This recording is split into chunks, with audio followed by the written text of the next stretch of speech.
और आज मैं आपके लिए काफी मजेदार मूवी लेकर आई हूँ, mad max fury road. Movie की शुरुआत में एक रेगिस्तान से होती है जहाँ पे हम मैक्स नाम के एक आदमी को देखते हैं जो काफी सालों पहले एक पुलिस ऑफिसर हुआ करता था। एक दिन दुनिया के बीच में न्यूक्लियर वॉर शुरू हुआ जिसके कारण काफी सारे देश तबाह हो गए और काफी लोग मारे गए, जिसमें मैक्स का परिवार भी मारा गया था। और वही न्यूक्लियर वॉर के कारण और अब एक बंजर जमीन बन चुकी थी जहाँ पे ना ही तो खाना था ना ही पीने के लिए पानी। काफी सालों तक ये ऐसे ही चला और जो भी बचे कुछ इंसान थे उसमें से जो भी लोग पावरफुल थे, जिन्होंने पानी, खाना और बाकी के रिसोर्सेस जमा कर लिए, वो उन्होंने अपना एक कबीला शुरू किया और वो उस कबीले के लीडर बन गए थे। मैक्स अपनी यादों से बाहर आता है और तभी अचानक से मैक्स के पीछे कुछ लोग पड़ जाते हैं जो उसे पकड़कर सीटाफेल नाम की जगह पर लेके आते हैं, जहाँ पे वे लोग उसकी पीठ पर उसका ब्लड ग्रुप ओ निगेटिव लिखते हैं। लेकिन तब मूवी के चाहने वालों, हम आपके लिए लेकर आए हैं एक धमाका ऑफर। नेटफ्लिक्स और अमेजोन पर भारी भरकम छूट आपके सामने अभी प्लान लिखे हुए हैं। अगर आपको हमारे प्लान चाहिए तो दिए गए व्हाट्सएप नंबर पर कांटेक्ट करें। नेटफ्लिक्स और अमेजोन जैसे किसी भी प्लेटफॉर्म के लिए संपर्क करें। भी मैक्स वहाँ से भाग जाता है मगर वे लोग मैक्स को एक बार फिर से पकड़ लेते हैं, जिसके बाद हम इस कबीले को देखते हैं जहाँ पे काफी सारे लोग थे और इनका लीडर था इमॉर्टल जो कि काफी खतरनाक था। इमॉर्टल जो की खुद की एक वॉर बॉयज नाम की सेना भी थी। यहाँ पे जो पूरे सफेद रंग का होता है और सांस लेने के लिए उसे खास तरह के मास्क की जरूरत पड़ती है। दरअसल यहाँ पे जो और उसकी सेना के लोगों को न्यूक्लियर रेडिएशन के कारण एक बीमारी हुई रहती है जिसमें उन्हें ताकत देने के लिए दूसरों के खून की जरूरत पड़ती है और इसीलिए ये लोग मैक्स जैसे लोगों को पकड़ते हैं जो कि कबीले में काफी म्यूटेटेड लोग होते हैं रेडिएशन के कारण, और वो अपने कबीले वालों के लिए कुछ भी नहीं करता था, इसीलिए सब लोग उससे गुस्सा रहते हैं। और तभी जो ऊपर से इन सब के लिए पानी छोड़ता है जो लेने के लिए लोगों में भगदड़ मच जाती है। वही दूसरी तरफ हम फ्यूरियोसा नाम के लड़की को देखते हैं जो कि काफी खतरनाक असैसिन और फाइटर भी होती है। एक दिन इमॉर्टल जो उसे कुछ लोगों के साथ गैस टाउन नाम की जगह से फ्यूल लाने के लिए भेजता है और इनके लोग बड़े बड़े टैंक लेके अपने कबीले से निकलते हैं। इमॉर्टल जो अपने दूरबीन से उनके ऊपर नजर रखे रहता है, लेकिन जब ये लोग रास्ते में होते हैं तभी अचानक से फ्यूरियोसा अपने ट्रक को दूसरी दिशा में घुमा लेती है जो कि अनएक्सपेक्टेड था। ये देखते ही इमॉर्टल जो समझ जाता है कि कुछ तो गड़बड़ है और वो सबसे पहले अपने पत्नियों के कमरे में जाता है। उसकी 5 पत्नियां थी, सभी प्रेग्नेंट होती है, लेकिन अभी इस कमरे में कोई भी नहीं था, यानी कि फ्यूरियोसा इसके पत्नियों को अपने गाड़ी में लेकर भाग गई होती है। ये देखकर जो काफी गुस्सा हो जाता है और अपने सेना के साथ फ्यूरियोसा को पकड़ने के लिए चला जाता है। इधर हम नक्स नाम के एक वॉर बॉय को देखते हैं जिसके गाड़ी के आगे मैक्स को बांध कर रखा हुआ था। वही मैक्स के शरीर में एक पाइप लगाया रहता है जो नक्स को ब्लड प्रोवाइड कर रहा था। इमॉर्टल जो की सेना में एक कार पे पूरे लाउड स्पीकर लगे हुए थे और उसके ऊपर उसी का एक बंदा गिटार बजा रहा था जिसमें से आग निकल रही थी। ये अटैक मानो उसकी सेना के लिए एक फेस्टिवल था। दूसरी तरफ फ्यूरियोसा का ग्रुप एक कबीले में घुस जाता है और तभी उस कबीले के लोग उसके ग्रुप पर हमला करते हैं, लेकिन फ्यूरियोसा के साथ ही उस कबीले को मार देते हैं। और तभी वहाँ पे जो का ग्रुप भी आ जाता है जो फिर फ्यूरियोसा के गाड़ी पर हमला करने लगता है। और तभी इनकी नजर जाती है कि आगे बहुत ही बड़ा तूफान आ रहा है। इधर नक्स की गाड़ी का एक टायर पंक्चर हो जाता है, इसलिए गाड़ी के वजन को एक जैसा करने के लिए नक्स अपने एक साथी को कहकर मैक्स का हाथ कटवाता है और उसे गाड़ी के पीछे लेकर जाता है, लेकिन मैक्स उस लड़के को मार देता है जो उसका हाथ काटने आया था। इधर फ्यूरियोसा अपनी गाड़ी लेकर तूफान के अंदर ही चली जाती है। नक्स भी अपनी गाड़ी लेकर तूफान के अंदर चला जाता है। वो किसी भी तरह फ्यूरियोसा को रोकना चाहता था ताकि ऐसा करके वो जो के नजरों में ऊपर उठ सके, और इसीलिए नक्स अपने पूरी गाड़ी के अंदर पेट्रोल गिरा देता है ताकि गाड़ी में धमाका करके वो फ्यूरियोसा के गाड़ी को रोक सके। पर इसके पहले कि नक्स ऐसा करे, मैक्स उसका हाथ पकड़ लेता है और तभी नक्स की गाड़ी जाकर सीधा फ्यूरियोसा के गाड़ी से टकरा जाती है, जिसके कारण नक्स की गाड़ी गाड़ी पलट जाती है। ये लोग तूफान थमने का समय देखते हैं, जिसके बाद हम अगली सुबह देखते हैं जहाँ पे तूफान थम चुका था, लेकिन नक्स की मौत हो गई थी। पर मैक्स अभी भी जंजीरों में बंधा हुआ रहता है, इसीलिए मैक्स नक्स की लाश लेकर फ्यूरियोसा के पास आता है। मैक्स फ्यूरियोसा को बंदूक दिखाकर अपनी जंजीरें खोलने के लिए कहता है, लेकिन तभी फ्यूरियोसा आकर मैक्स पर हमला करती है। लेकिन इसी बीच में नक्स, जो कि असल में बेहोश पड़ा हुआ था, वो भी उठता है और इन तीनों के बीच में लड़ाई शुरू होती है। पर मैक्स और नक्स एक साथ मिलकर फ्यूरियोसा को ही पकड़ लेते हैं। इधर नक्स मैक्स की जंजीरों को काट देता है, पर तभी मैक्स नक्स पर ही हमला करके नीचे गिरा देता है, जिसके बाद मैक्स फ्यूरियोसा की गाड़ी लेकर अकेले ही आगे निकल जाता है। पर थोड़ी ही दूर जाने के बाद गाड़ी रुक जाती है और तब वहाँ पे फ्यूरियोसा आती है, जो मैक्स से कहती है कि गाड़ी में सीक्वेंस लगाया गया है और मेरे बिना ये गाड़ी चल ही नहीं पाएगी। जिसके बाद ये सभी वहाँ से निकल जाते हैं, पर तभी इनकी गाड़ी के पीछे नक्स भी आकर चढ़ जाता है, जिसके बाद नक्स इनके ऊपर हमला करने लगता है। पर ये सभी मिलकर नक्स को गाड़ी के बाहर फेंक देते हैं, लेकिन तभी पीछे से जो का ग्रुप आ रहा होता है और वो लोग नक्स को अपने साथ ले लेते हैं। अब काफी देर तक इनकी चेसिंग चलती है, जिसके बाद फ्यूरियोसा एक पहाड़ी इलाके में आकर रुक जाती है और ये इलाका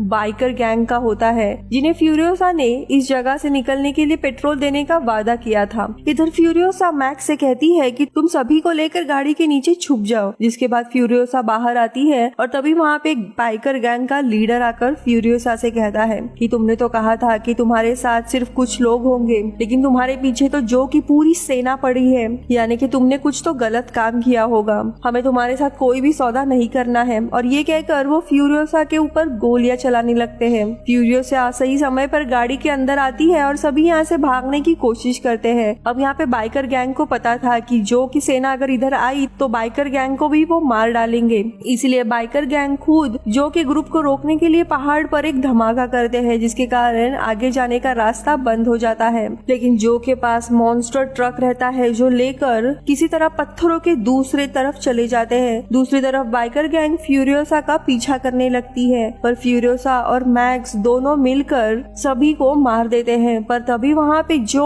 अपने मॉन्स्टर ट्रक के साथ आ जाता है और वो फ्यूरियोसा पर गोली चलाने ही वाला होता है कि तभी उसकी एक पत्नी, जिसका नाम अंगारत होता है, वो गाड़ी से बाहर आ जाती है, जिसे देखकर जो रुक जाता है। इधर नक्स भी जो के साथ होता है और वो फ्यूरियोसा के गाड़ी पर चढ़ जाता है, पर तभी उसके हाथ में लगा हुआ जंजीर एक जगह पर अटक जाता है, जिसके कारण नक्स गाड़ी से लटकने लगता है। इधर जो का एक आदमी फ्यूरियोसा के गाड़ी के स्टीयरिंग पर एक जंजीर से हमला करता है, जो कि जाकर स्टीयरिंग पर अटक जाती है। जिसके बाद वो आदमी स्टीयरिंग को अलग करने की कोशिश करता है, तभी अंगारत का पैर फिसल जाता है और वो गाड़ी से बाहर गिर जाती है। जो उसे गिरते हुए देख अपनी गाड़ी को मोड़ देता है और उसे बचाने के लिए जाता है।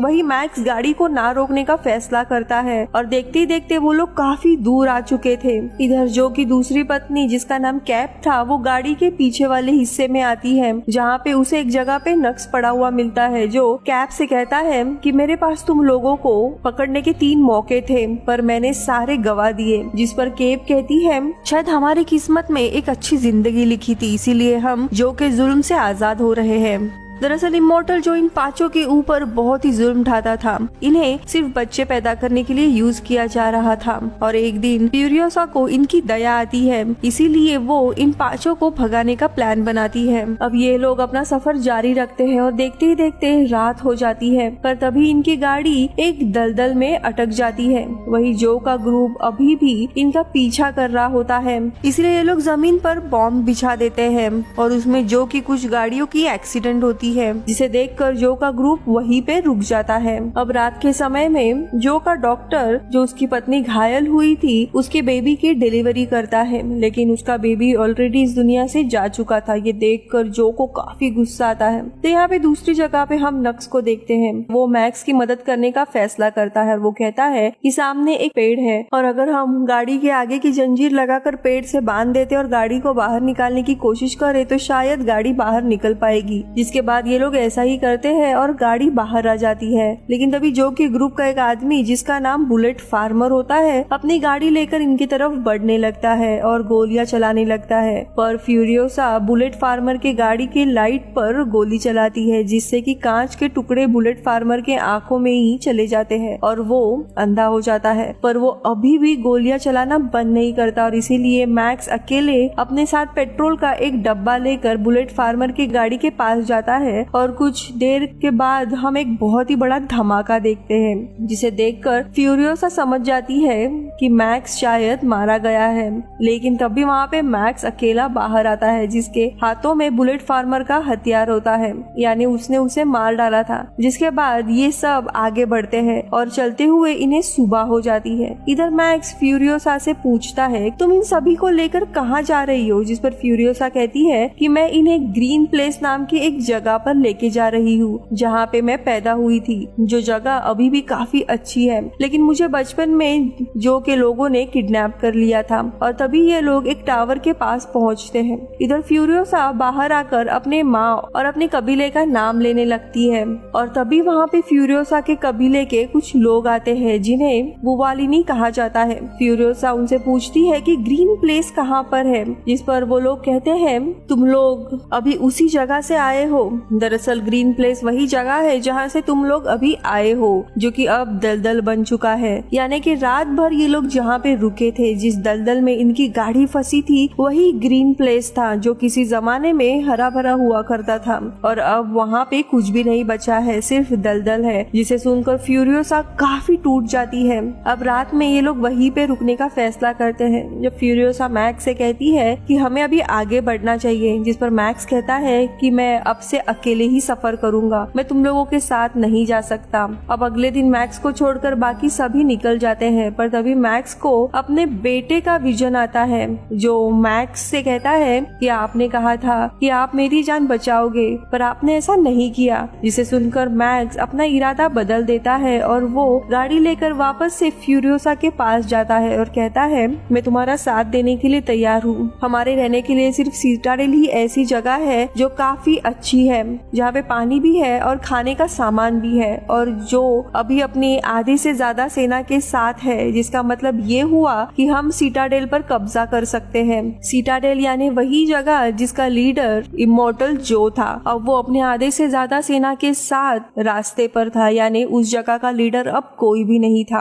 इसीलिए मैक्स और फ्यूरियोसा उस जगह पर अपना कब्जा करने का सोचते हैं। अब ये सुनकर सभी मैक्स के साथ चलने के लिए मान जाते हैं। इधर जो का ग्रुप मैक्स के ग्रुप को वापस जाते हुए देखता है और जो काफी शातिर होता है वो समझ जाता है कि ये लोग सिटाडेल पर कब्जा करने वाले हैं और इसीलिए जो अपने लोगों के साथ मैक्स को रोकने के लिए चला जाता है। इधर जो का ग्रुप फ्यूरियोसा के कबीले के 5 लोगों को मार देता है। वही फ्यूरियोसा और मैक्स भी काफी घायल हो जाते हैं इन सब में, और तभी ये लोग इमोर्टल जो की एक पत्नी जिसका नाम टोस था उसे पकड़ लेते हैं और जो उसे अपनी गाड़ी में लेकर जाता है। पर ये देखकर फ्यूरियोसा जो की गाड़ी में जाती है और वो जो का ये मास्क को निकाल देती है। अब जो को बीमारी रहती है जिसके कारण वो बाहर की सांस नहीं ले सकता था और जैसे ही वो सांस लेने लगता है वो मारा जाता है। इधर ये सभी जो के गाड़ी में आ जाते हैं, लेकिन नक्स टैंकर में ही रुकता है और वो गाड़ी को एक रॉक से टकरा देता है, जिससे वहाँ पे काफी सारे पत्थर गिरते हैं और पूरा रास्ता बंद हो जाता है, जिसके कारण जो का ग्रुप वही दूसरे जगह पे अटक जाता है। इधर फ्यूरियोसा का काफी खून बह गया था, इसीलिए मैक्स उसे अपना खून देता है, जिससे कि फ्यूरियोसा की जान बच जाती है।